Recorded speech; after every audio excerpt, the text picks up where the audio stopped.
Hello hi everyone అండి. మారుతి సాహిత్య channel ప్రేక్షకులకు స్వాగతం సుస్వాగతం అండి. అంతా బాగున్నారా అండి? మేమంతా బాగున్నామండి. నిన్నటి ఎపిసోడ్లో పరుగు నావెల్లో నిన్నటి ఎపిసోడ్లో సరోజ ఫంక్షన్ హాల్ అతను శివలింగం ఇద్దరు రాంబాబు తీసిన ఫోటోలు చూసి వాళ్ళ ముఖం కవళికలు మారడం, రాంబాబు అంతకంటే ముందు సరోజతో ఏదో చెప్దాము అని అనుకోవడము, వాళ్ళని చూసిన తర్వాత రాంబాబు అంచనాలు తారుమారు కావడం అనేది జరిగింది. ఈరోజు సరోజ ఆ ఫోటోల పట్ల ఏ విధంగా తన యొక్క ప్రతిస్పందన తెలియజేసింది, రాంబాబు దానికి ఆ ప్రతిస్పందనకు ప్రతిగా రాంబాబు ఎట్లా బిహేవ్ చేసింది అనేది మనం ఈరోజు ఎపిసోడ్లో చూద్దామండి. సరోజకు కోపం వచ్చింది. సరోజ మొహం మీద ఇందాకటి చిరునవ్వు లేదు. ఆమె కనుబొమ్మలు ముడిపడి ఉన్నాయి. చేతిలోని ఫోటోలు కవర్లో పెట్టి రాంబాబు ముందు పెట్టి లేచి నిలబడింది సరోజ. మీరు ఫోటోగ్రఫీ అంటే ఏంటో తెలుసుకున్నాక స్టూడియో పెట్టాల్సింది మిస్టర్ రాంబాబు. రాంబాబు చాలా కంగారు పడిపోయాడు.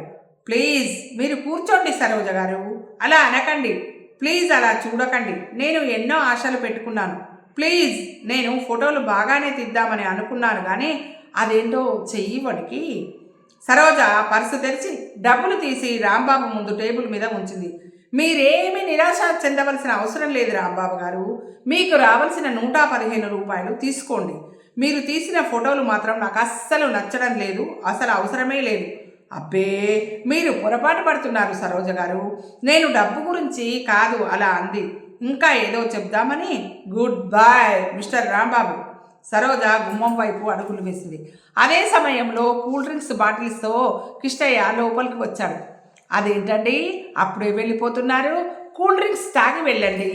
కిష్టయ్య మాటలు పూర్తి చేసేలోగా సరోజ గుమ్మం దాటి బయటికి వెళ్ళిపోయింది. ఏంటి గురువుగారు ఆవిడ అలా వెళ్ళిపోయింది, ఇంతకీ మీరు అనుకున్నవన్నీ అడిగారా లేదా? రాంబాబు బయటికి పరిగెత్తి సరోజను కలిశాడు. సరోజ రాంబాబు వంక చూడనైనా చూడలేదు. అది కాదండి ప్లీజ్, ఏంటో అలా అనుకుని ఆమె పక్కపక్కన వంగి నడుస్తూ చేతులు నులుపుకుంటూ గొణిగాడు Rambabu. Good boy mister Rambabu అంది. అది కాదండి, అసలు అది ఎలా జరిగిందంటే మిమ్మల్ని తీస్తున్నా కదా, గుండె వణికి కాదు చెయ్యి వణికి. Good boy mister Rambabu. ఈసారి గొంతు స్థాయిని పెంచుతూ అంది సరోజ రాంబాబు ఇంకా చూడకుండానే. అసలు నేనేమనుకున్నానంటే మిమ్మల్ని అడగాలని, మీసం ఉంటే బాగుంటుందా లేకపోతే బాగుంటుందా. ఆటో వచ్చి సరోజ పక్కన ఫుట్పాత్ దగ్గర ఆగింది. సరోజ ఆటో ఎక్కింది. ఆటో కదిలి వెళ్ళిపోయింది. రాంబాబు గాఢంగా నిట్టూర్చి స్టూడియో వైపు అడుగులు వేశాడు. రాంబాబు స్టూడియోలోకి వచ్చేసరికి శివలింగం కూల్ డ్రింక్స్ తాగుతున్నాడు. ఏమైంది గురువుగారు కిష్టయ్య అడిగారు. రాంబాబు ఏం సమాధానం చెప్పకుండా తల పట్టుకుని కుర్చీలో కూర్చున్నాడు. శివలింగం కూల్ డ్రింక్ బాటిల్ ఖాళీ చేసి టేబుల్ మీద పెట్టాడు. మీరు కూల్ డ్రింక్ తాగండి గురువుగారు అన్నాడు కిష్టయ్య బాటిల్ ఓపెన్ చేస్తూ.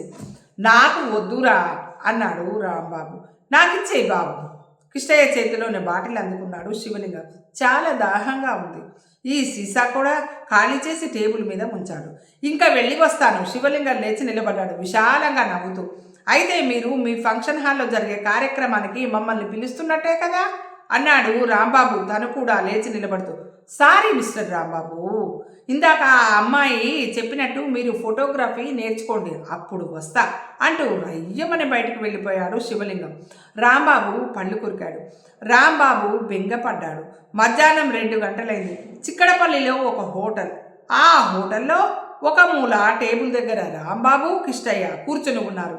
రాంబాబు గెడ్డం మాసింది. ఆ రోజుకి సరోజ కోపగించుకొని 4 రోజులైంది. 4 రోజులు రాంబాబుకి తిండి సహించలేదు. నిద్ర అసలే లేదు. మొహం పీక్కుపోయింది. కాళ్ళు లోతుకు వెళ్ళిపోతున్నాయి. మీరిలా తిండి తిప్పలు మానేసి బాధపడితే ఎలాగండి గురువుగారు అన్నాడు కిష్టయ్య రాంబాబు వంక జాలిగా చూస్తూ.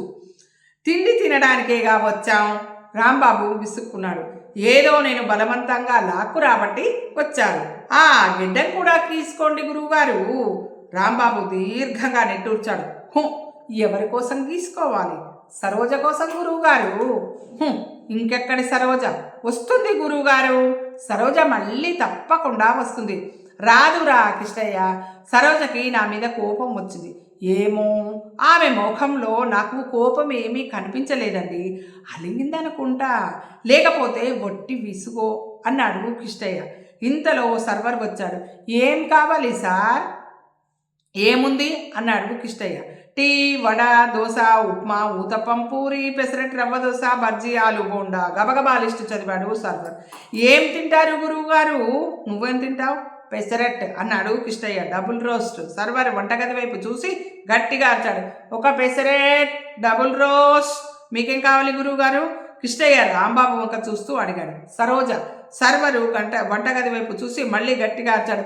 ఒక సరోజ, డబుల్ రోస్ట్. వెంటనే వెనక్కి తిరిగి నాలుక ఖర్చుకున్నాడు. అదేంటి సార్? దాని గురించి మర్చిపోగానే ఈయనకి కూడా పెసరట్టే చెప్పు అన్నాడు కిష్టయ్య సర్వర్తో. 2 పెసరెట్, డబుల్ రోస్ట్ అరుచుకుంటూ వెళ్ళిపోయాడు సర్వర్. సరోజ చెప్పింది నిజమే కిష్టయ్య అన్నాడు ఏదో ఆలోచిస్తూ రాంబాబు. ఏంటది? ఫోటోగ్రఫీ గురించి తెలుసుకొని స్టూడియో పెట్టమంది. మీకు తెలియకపోవడం ఏంటండి గురువుగారు? అలా అని కాదు, ఇంకా కాస్త తెలుసుకోవాలి. యాంగిల్స్ సెలెక్ట్ చేసుకొని నేను మంచి ఫోటోగ్రాఫర్ని అని సరోజ ముందర నిరూపించుకోవాలి. అంతవరకు నేను నిద్రపోను రా కిష్టయ్య. కనీసం గెడ్డం గీసుకోండి గురుగారు జాలిగా అన్నాడు కిష్టయ్య. రాంబాబు గెడ్డం తడుముకున్నాడు. చేతికి గరుకుగా తగిలింది తన యొక్క గెడ్డం.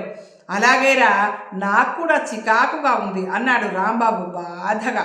సర్వరు 2 ప్లేట్లలో పెసరట్లు తెచ్చి ఇద్దరి ముందు పెట్టాడు. ఇద్దరు నిశ్శబ్దంగా తినసాగారు. వీళ్ళు కూర్చున్న టేబుల్కి దగ్గరగా కిటికీ ఉంది. కిటికీలోంచి మెయిన్ రోడ్డు కనిపిస్తుంది. రోడ్డు మీద వచ్చిపోయే జనాల్ని చూస్తూ పెసరట్టు ముక్కలు తుంపుకొని నోట్లో పెట్టుకుంటున్నాడు రాంబాబు. హఠాత్తుగా రాంబాబు కళ్ళు పెద్దవి చేసి నోరు తెరిచాడు. నోట్లోని పెసరట్టు ముక్క జారి టేబుల్ మీద పడింది. ఎవరండి గురువుగారు?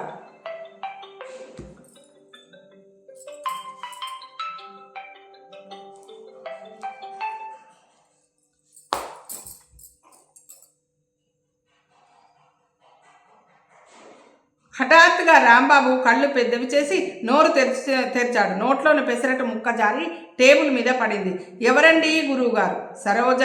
కిష్టయ్య కూడా కిటికీలోంచి చూస్తూ అడిగాడు. కాదు శ్యామల్ రావు అన్నాడు రాంబాబు కిష్టయ్యతో. పెసరట్టు తిని శ్యామల్ రావు ఇప్పుడే వస్తానుండరా కిష్టయ్య. రాంబాబు చటుక్కున లేచి నిలబడ్డాడు. పెసరట్టు తిని వెళ్ళండి గురువుగారు, వచ్చాక తింటా. శ్యామలరావు వెళ్ళిపోతున్నాడు. హడావిడిగా బయటికి పరిగెత్తాడు రాంబాబు. కిష్టయ్య కిటికీలోంచి అటుగా వస్తున్న శ్యామలరావు వంక చూశాడు. 10 సెకండ్లు గడిచాయి. సరిగ్గా శ్యామలరావు కిటికీకి అభిముఖంగా వచ్చేసరికి రాంబాబు శ్యామలరావుని కలిసి షేక్ హ్యాండ్ ఇవ్వడం కిష్టయ్యకి కనిపించింది. కిష్టయ్యకి వాళ్ళిద్దరూ స్పష్టంగా కనిపిస్తున్నారు. రాంబాబు శ్యామలరావుని హోటల్లోకి రమ్మని అంటున్నాడు. కానీ శ్యామలరావు తల అడ్డంగా ఊగించి రాంబాబుకు తన వాచిని చూపిస్తున్నాడు. కిష్టయ్య గమనించాడు. కిష్టయ్య పెసరట్టు తింటూ వాళ్ళిద్దరినీ గమనించసాగాడు. పెసరట్టు అయిపోయింది. ఇంకా ఏం కావాలి సార్ అన్నాడు. సర్వరు వచ్చాడు. ఏం వద్దు, సర్వరు వెళ్ళిపోయాడు. కిష్టయ్య కిటికీలోంచి చూశాడు. రాంబాబు శ్యామలరావు ఏంటో బిజీగా డిస్కస్ చేస్తున్నారు. కిష్టయ్య కిటికీలోంచి చూశాడు. రాంబాబు శ్యామలరావు ఇద్దరిని. నిమిషాలు గడుస్తున్నాయి. వాళ్ళ మాటలు ఓ పట్టాన తెగడం లేదు. కిష్టయ్యకి విసుగొచ్చింది. మెల్లగా తల తిప్పి పక్క టేబుల్ వంక చూశాడు. కిష్టయ్య చూపులు అక్కడే ఆగిపోయాయి. పక్క టేబుల్ దగ్గర కూర్చున్న అతను ఫ్రూట్ సలాడ్ తింటున్నాడు. కిష్టయ్యకు నోరు ఊరింది.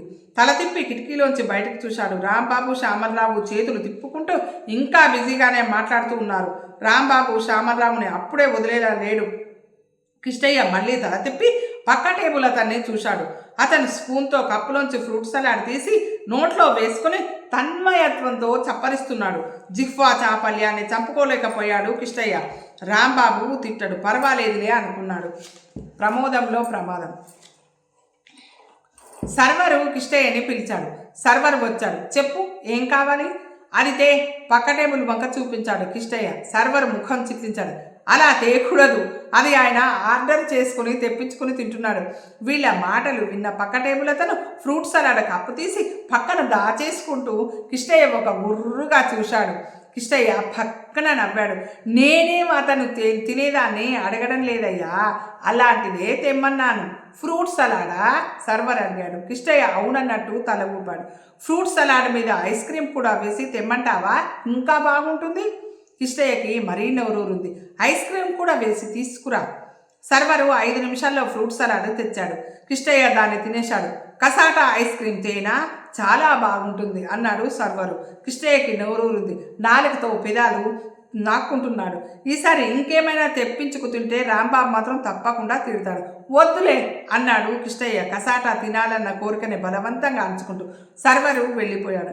కిష్టయ్య కిటికీలోంచి బయటకు చూశాడు. అక్కడ రాంబాబు శ్యామలరావు కనిపించలేదు. ఏం చూస్తున్నావు బయట? కిష్టయ్య తల తిప్పి చూశాడు. ఎదురుగా రాంబాబు కూర్చుంటూ కనిపించాడు. ఏంటండి గురువుగారు ఇంతసేపు మాట్లాడారు? ఇంకేం మాట్లాడతాను, ఫోటో స్టూడియో గురించే మాట్లాడాను. వాడి స్టూడియో చాలా బాగా నడుస్తుందట. నన్ను 2-3 రోజులు వరుసగా వాళ్ళ స్టూడియోకి రమ్మన్నాడు. కొన్ని టెక్నిక్స్ చెప్తానన్నాడు. మీరు మాత్రం తప్పకుండా వెళ్ళండి గురువుగారు. వెళ్తాను. నేను మంచి ఫోటోగ్రాఫర్ని కావాలి. సరోజ మెప్పు పొందాలి. తప్పకుండా ఆమె మెప్పు పొందుతారు గురువుగారు. మీరు టిఫిన్ తినండి గురువుగారు.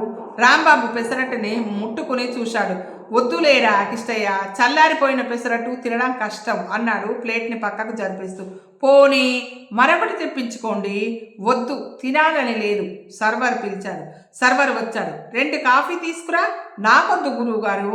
పర్లేదు తాగు. 2 కాఫీతే. సర్వర్ వెళ్ళి కాఫీ తెచ్చాడు. ఇద్దరు కాఫీ తాగారు. జేబులోంచి పర్సు తీస్తూ బిల్లేది అన్నాడు రాంబాబు. సర్వరు బిల్లు ఇచ్చాడు.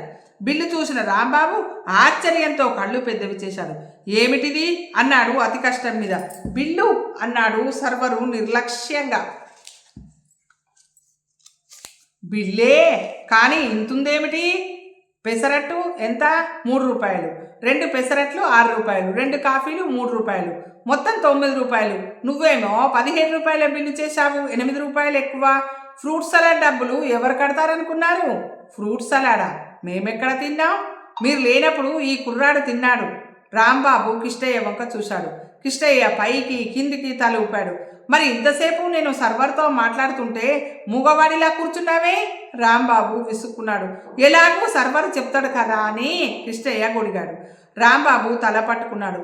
ఏమైంది గురుగారు? తలనొప్ప? కుంప ముంచావు కదరో కిష్టయ్య. కిష్టయ్య ఎడమ కన్ను అదిరింది. ఏంటండి గురువుగారు, నా దగ్గర 12 రూపాయలే ఉన్నాయి. అయ్యో, మీరెంతకి రాకపోతే ఏం తోచక తిన్నాను గురువుగారు. ఇప్పుడు ఎలా?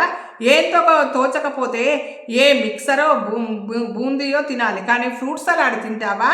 నా జేబులో డబ్బులున్నాయో లేదో ఆలోచించక్కర్లేదా? సర్రన కిష్టయ్య మీద లేచాడు రాంబాబు. మీ దగ్గర డబ్బులున్నాయని అనుకున్నాను గురువుగారు. అయితే బిల్లు కట్టడానికి మీ ఇద్దరి దగ్గర డబ్బులు లేవా? సర్వరు అడిగాడు. అలా హోటల్లో ఇట్లా అనుకున్న దానికంటే ఎక్కువ బిల్లు చేయడం వల్ల ఏ పరిణామాలు సంభవించాయనేది రేపటి ఎపిసోడ్లో తెలుసుకుందామండి. మల్లిక్ గారు రాసినటువంటి పరుగు పరుగు నావల్లోని ఈ ఎపిసోడ్ మీకు నచ్చినట్టయితే లైక్ చేయండి, షేర్ చేయండి, సబ్స్క్రైబ్ చేయండి.